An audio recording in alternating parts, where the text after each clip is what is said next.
பார்வதி தேவி ஏன் சிவபெருமானை விழுங்கினார் தெரியுமா?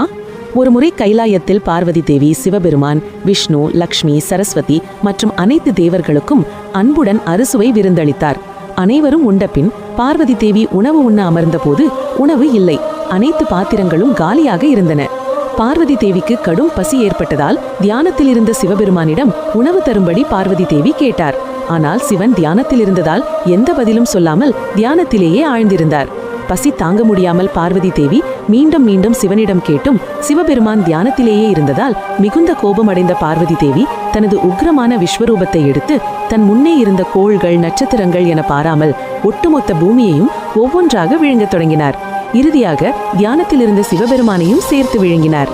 சிவனை விழுங்கிய அடுத்த கணமே பார்வதி தேவியின் உடலிலிருந்து கரும்புகை வெளியேறத் தொடங்கியது. சிவபெருமான் பார்வதி தேவியின் வயிற்றுக்குள் இருந்தபடி தன் நெற்றிக்கண்ணை திறக்க அவரது வெப்பத்தாலும் புகையாலும் பார்வதி தேவி பொலிவிழந்தார். பிறகு சிவன் பார்வதி தேவியின் உடலில் இருந்து வெளியே வந்து, உணவுக்காக உன் கணவனையே விழுங்கியதால் நீ இனிமேல் விதரை கோலத்திலேயே அறியப்படுவாய் என்று கூறி இந்த வடிவம் உலகிற்கு ஒரு தத்துவத்தை உணர்த்தும் என்று அருளினார். தூமம் என்றால் புகை என்று பொருள்.